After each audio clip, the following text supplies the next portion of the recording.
Être musulman, ça n'est pas être naïf. Avoir foi en Dieu, ça n'est pas avoir une confiance qui nous empêche d'agir. Non, la confiance en Dieu déploie les capacités et l'intelligence, comme nous le voyons ici. Il ne s'agissait pas pour eux d'attendre et d'aller dans la mosquée et de prier. Non, c'était de prier et d'agir en même temps, de faire confiance en Dieu et donc de faire confiance en leurs capacités, telles que Dieu leur demande. Que la paix soit sur vous. Vous savez, je vous raconte ces histoires non pas pour que nous dormions, mais pour que nous nous réveillions.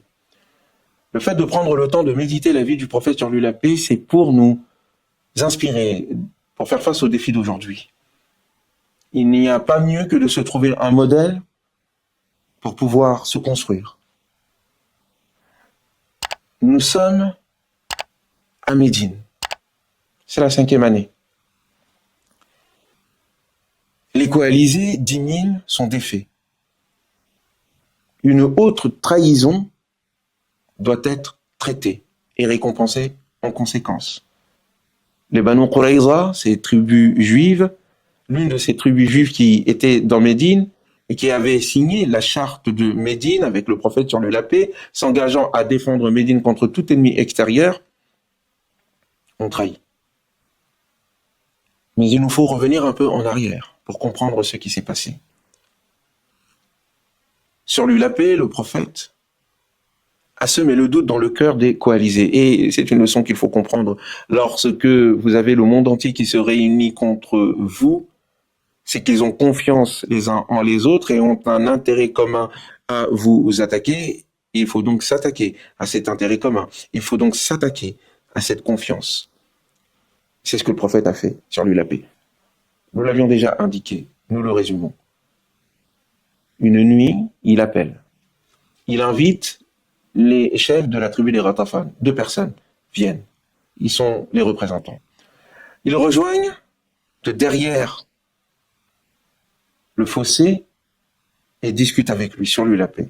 Personne n'est au courant. Ce qui est déjà étrange et bizarre. Le prophète leur propose 1/3 de la récolte de Médine. Il demande la moitié. Parce qu'en réalité, ce qu'il voulait, c'était juste les biens. Il n'avait pas de haine particulière contre le prophète Mohammed sur lui la paix, sans mettre plein les poches. Il faisait la guerre pour l'argent. Contrairement aux Quraysh qui, eux, avaient un véritable problème, une véritable haine contre Mohammed et les siens. Ils ont accepté. Le prophète leur dit d'attendre. La récolte de Médine n'est pas entre ses mains, il n'est pas le propriétaire. Il fait appel au leader, au chef des Banu Quraïza, au chef des Haus et au chef des Khazraj qui sont les Ansar. Et il leur demande, est-ce que cela vous dit que l'on donne 1/3 des récoltes de Médine? Et alors, Rasulallah, est-ce que c'est un ordre qui vient de Dieu que tu nous donnes ou en fait c'est pour nous soulager? C'est ta propre proposition. C'est ma propre proposition. Vous êtes déjà habitués, mes chers amis, à cette éthique, à cette sagesse, à cette politesse que les compagnons avaient envers le prophète sur lui la paix, en lui posant à chaque fois cette question. Et ils répondent d'une même voix. Ya Rasulallah, quand nous n'étions pas musulmans, ces gens-là ne pouvaient en aucun cas oser prendre ne serait-ce qu'une date sans en payer le prix. Est-ce que nous allons nous laisser faire alors que nous sommes déjà musulmans? Ils ne rencontreront que l'épée. Le prophète sur lui la paix dit, bon voilà, c'est comme ça. On ne peut pas faire autrement, vous avez entendu. Ils s'en retournèrent. Mais l'information a été diffusée. Quraysh et les Banu Nadir ou les Banu Quraïza ont entendu parler de cette rencontre nocturne. Et il est clair que ce sont les musulmans qui ont fait en sorte que cela soit diffusé et que cela ne soit pas secret, mettant ainsi le doute dans le cœur, notamment des Banu Quraïza, mais aussi des Quraysh, mais surtout des Banu Quraïza. Les Ghatafan peuvent trahir, les Ghatafan peuvent nous laisser si nos adversaires mettent le prix. Cela crée le doute dans leur âme et dans leur cœur. Il faut qu'ils demandent des garanties. Et vous vous souvenez, nous vous avions parlé de ce compagnon, fraîchement converti, qui avait été missionné par le prophète sur lui la paix pour semer le doute entre eux, et notamment dans le cœur des Banu Quraïza, en leur disant, écoutez, ces gens-là, ils sont étrangers. S'ils rentrent dans leur contrée, dans leur terre, ils vont vous laisser seuls sur votre territoire, avec Mohammed sur lui la paix, qui se retournera forcément contre vous. Vous l'avez trahi. Il vous faut demander une garantie qui les obligera à rester. Demandez-leur des otages. Dites pas le mot otage, bien sûr, mais demandez-leur de vous fournir 2 personnes importantes que vous garderez bien au chaud chez vous et qui garantit que eux sont déterminés à rester jusqu'à la destruction de l'islam et de Mohammed. C'est là une bonne idée que tu viens de nous donner, mon cher. Et 3 semaines durant, les coalisés sont présents aux portes de Médine. Ils n'avaient pas calculé cette affaire de fossé. Ils n'avaient pas pensé qu'une telle stratégie qui est inconnue de la part des Arabes. Les Arabes de l'époque connaissaient que le combat direct. Par contre, faire un fossé et se cacher derrière, c'est pas ce qu'ils connaissaient. Et d'ailleurs, ils considéraient cela comme de la lâcheté. Ils ont commencé d'ailleurs à en faire part, de par leurs poètes et leur propagande, en disant que Mohammed et les siens sont des peureux. Ils n'osent même pas nous affronter directement. Ils se cachent derrière un fossé. Mais pensez-vous que le prophète, sur lui la paix, et les compagnons qui avaient depuis très très longtemps quitté ce genre de considération, enfin, quitté les mentalités qui donnaient la considération à ce genre de bobards et à ce genre de propagande? C'est la stratégie qui compte. Donc 3 semaines sur une terre qui est complètement aride et donc qui n'offre pas assez de nourriture pour leurs animaux. L'empressement se fait sentir. Abu Sufyan donne l'ordre et met la pression au Banu Qurayza. Tenez votre parole, ouvrez-nous les portes de Médine, entrons, allons-y, combattons, tuons-les, massacrons-les. Mais les Banu Qurayza se refusent, ils ont des doutes. Ils disent oui d'accord si vous voulez, mais il faut que vous nous donniez des garanties, s'il vous plaît.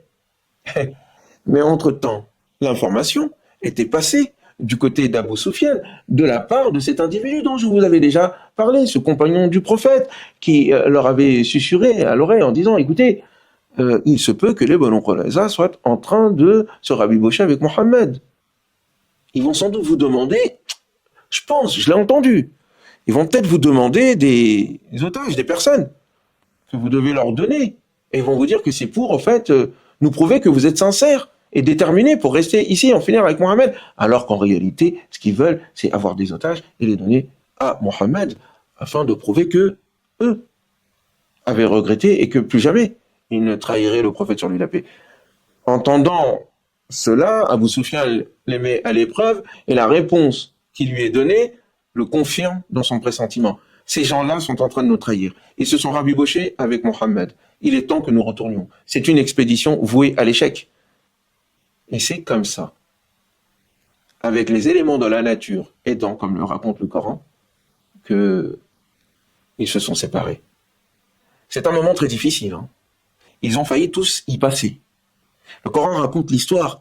Rappelle-toi, Ja'oukum, quand ils vous sont venus, d'au-dessus de vous, d'en dessous de vous, au moment où les yeux commençaient à tourner dans tous les sens et que les cœurs battant de peur sont montés jusqu'au bord de la gorge, et qu'à ce moment-là, vous étiez en train de penser 1001 choses sur Dieu. Vous pensiez qu'il n'allait pas vous aider. Vous vous disiez que c'était lui, Dieu, et son messager qui vous avait mis dans d'une telle impasse. Hunalika, nous dit le Coran, c'est ici, là, c'est là que fut la grande épreuve. Et que les musulmans ont tremblé d'un tremblement des plus conséquents. Voyez-vous, si à Badr, il s'agissait d'un acte et d'un moment décisif qui a déterminé l'avenir, tout l'avenir des musulmans, qui met à un moment donné en opposition militaire cette fois-ci 2 camps qui se sont affrontés à la Mecque sans en venir aux mains. Les uns dominés et les autres étaient persécutés par les dominants. Badr a été décisif. Si à Uhud, c'est la leçon apprise par les musulmans qui marque cet événement que fut Uhud, et quelle leçon? La leçon qui dit que les lois de Dieu dans l'histoire ne font pas de distinction entre ennemis ou amis de Dieu. Non, non, non, non. La loi de Dieu exige que si vous voulez la victoire, que vous preniez les causes pour ce faire. L'organisation, l'obéissance, l'ordre, la stratégie, la persévérance, la patience, l'endurance. Ce sont les ingrédients de la victoire. Et si vous ne les prenez pas, vous pouvez faire 50 000 génuflexions, vous n'y arriverez pas. Alors qu'ici, la leçon ici que l'on tire de ces coalisés, c'est le maximum de ce que les ennemis du prophète, sur lui la paix, des musulmans dans la péninsule arabique, pouvaient faire sur le plan militaire. Tout ce qui existait de forces puissantes dans la péninsule arabique se sont retrouvés dans cette coalition. Les Qurayshites et leurs alliés, les Ratafan et toutes les branches, et les tribus juives derrière la tribu des Banu Qurayza, puisque il y avait des relations avec les Banu Nadir qui avaient été chassés quelques années auparavant, un an après Badr, en raison de leur trahison. Ils étaient encore présents du côté de Khaybar, et d'autres tribus de Khaybar qui étaient en alliance et en relation avec les Banu Qurayza. Et les Juifs, c'était pas un petit groupe dans la péninsule arabique, contrairement à ce que l'on pense.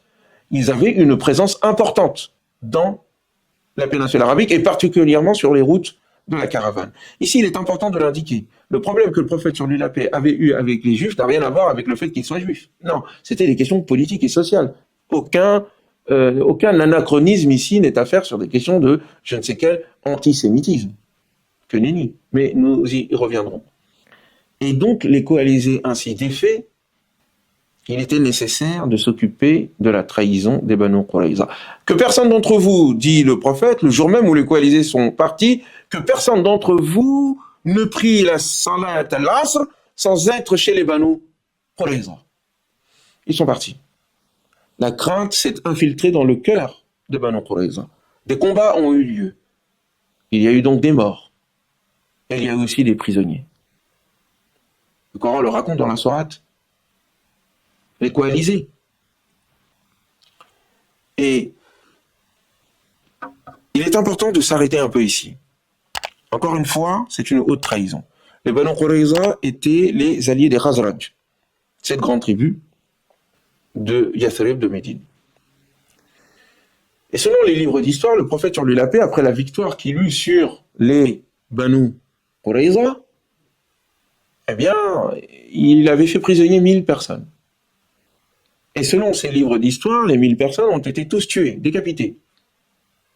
Leurs femmes ont été réduites à être des prisonniers, des esclaves dans l'esprit de ceux qui ont raconté cette histoire, et leurs biens ont été pris.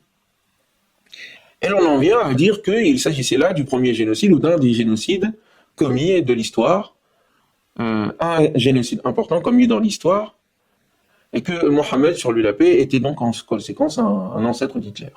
C'est comme ça qu'il raconte, ou re-raconte l'histoire.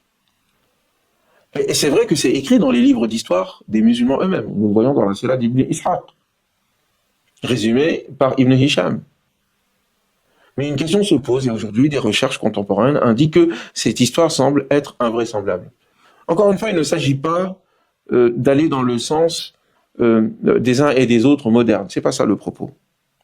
Le propos, c'est de savoir si ça a été fait ou pas, car une telle action, si elle a été réalisée par le prophète sur lui la paix, devrait être racontée par un nombre tel de personnes et de sources qu'il ne pourrait y avoir de doute quant à son origine, quant à sa véracité. Or, il n'y a que les sources musulmanes, dans Ibn Ishaq notamment, et certains propos attribués au prophète sur lui la paix dans certains livres d'histoire qui racontent l'histoire. Il n'y a pas de source extérieure qui raconte cet événement terrible, important, que normalement, l'ensemble de la génération, et de génération en génération après eux, qu'un nombre important de personnes devraient raconter. Et pas seulement des sources musulmanes, équivoques ou singulières. Revenons donc à l'histoire. Ils disent que donc ces 1000 personnes, un peu plus, un peu moins, 1000 disons, étant réunies, ont fait appel à Sa'd ibn Ubadah, l'un des seigneurs des Ansar, et l'un des seigneurs de Khazraj, qui était blessé et qui allait mourir. Et on lui demande son avis sur ce qu'il faut faire avec ces individus. Abdullah ibn Ubay ibn Saloul, le leader des hypocrites, était aussi leur allié, et il intercéda auprès du prophète, alayhi salatu wassalam, en leur faveur, comme il le fit auparavant pour les Banu Nadir. Et il souhaitait, selon l'histoire, que les Banu Qurayza soient graciés, comme cela se fut pour les Banu Nadir, et qu'on leur demanda de partir et de quitter Médine. Et il est dit que donc Saad ibn Ubada a été choisi comme arbitre et il décida, il leur appliquant en réalité les lois de la Torah, les lois dans l'Ancien Testament, qui dit que il faut tuer les combattants, les mâles, les garçons, tout le monde, et faire emprisonner ou plutôt esclavagiser les femmes et prendre l'ensemble de leurs biens. Mais revenons au Coran. Le Coran nous dit textuellement dans la sourate Les Coalisés, rappelant et racontant l'histoire, il dit qu'une partie des gens du livre ont été par les musulmans tués. Taqtulun fariqa wa fariqan ta'siruna fariqa wa fariqan taqtulun. Une partie d'entre eux voulait prendre en tant que prisonnier, tandis qu'une autre partie était tuée. Donc ça veut dire que tout le monde n'a pas été tué. Ça veut dire que certains ont été prisonniers. Or, le Coran nous dit clairement dans d'autres passages ce qu'il faut faire avec les prisonniers. Soit c'est gracieusement que nous les libérons, soit c'est par rançon qu'ils sont libérés. Il n'y a pas de troisième solution indiquant qu'il faut les tuer. Cette histoire est donc archi fausse. Le prophète sur lui la paix n'a pas tué comme ça toute la tribu des Banu Qurayza, dont les descendants d'ailleurs, dit-on, sont ceux que Ibn Ishaq est parti interroger et qui ont dit que cet événement a eu lieu concernant leurs ancêtres. Ce qui est une contradiction dans les termes. Leurs ancêtres massacrés, ce massacre a quand même permis à ceux-là de raconter l'histoire. Al-Muhim. Mais ceci est important, encore une fois, d'indiquer qu'il faut relier la sira du prophète sur lui la paix au Coran. Beaucoup de mensonges, beaucoup de contre-vérités sont racontés sur le prophète sur lui la paix. Racontés par ses ennemis, crus par inadvertance par les croyants, et colportés dans différents ouvrages et livres, qui, dans la mentalité de l'époque, ne posaient pas problème, mais qui, lorsque nous comparons cela avec ce que dit le livre et avec la miséricorde du prophète, avec ce qui est de l'ordre des droits universels que prend le Coran, il ne peut y avoir que contradiction. Et comme par hasard, ces éléments-là ne se trouvent jamais dans le Coran, mais ils se trouvent certainement dans un certain nombre de sources musulmanes qu'il nous faut critiquer. Non pas abandonner, non, mais critiquer, faire le tri, ne pas accepter un certain nombre d'histoires qui font du mal au message universel de l'islam. Le prophète sur lui la paix n'était pas un sanguinaire. Imaginez 1000 personnes décapitées en plein milieu de Médine, le sang, le cadavre, l'odeur. Où est-ce qu'ils vont donc enterrer tous ces corps, la maladie, l'épidémie qui peut naître de tout cela? N'est-il pas temps de réfléchir un tout petit peu? N'est-il pas temps de revenir au livre, au Coran? N'est-il pas temps de s'en tenir à la façon dont le Coran parle du prophète et d'en faire le critère qui nous permettra de faire le tri dans l'héritage? Il y a des choses qui sont vraies dans l'héritage.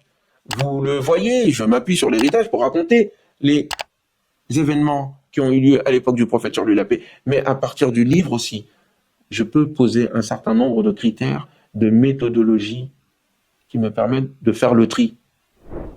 Les Banu Qurayza n'ont pas été tous massacrés. Les Banu Qurayza ont été auteurs d'un crime abominable de haute trahison. Ils méritaient d'être combattus et d'être chassés de Médine en conséquence de ce qu'ils ont commis comme crime.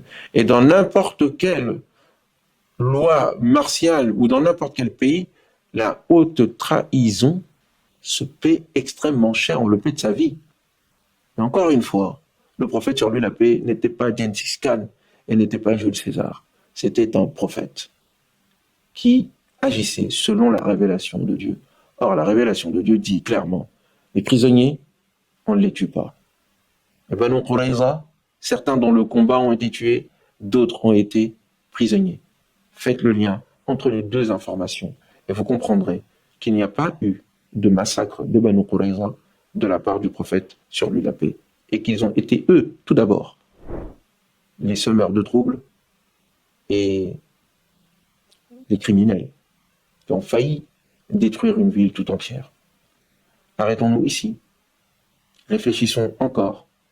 Le prochain épisode nous amènera vers une autre étape. une étape aussi décisive que celle-ci. C'est celle d'Al-Hudaybiyah, le pacte d'Al-Hudaybiyah, et la manière dont ce pacte-là de paix a ouvert les portes vers la victoire décisive de l'islam, du prophète, sur lui la paix. Que la paix soit sur vous.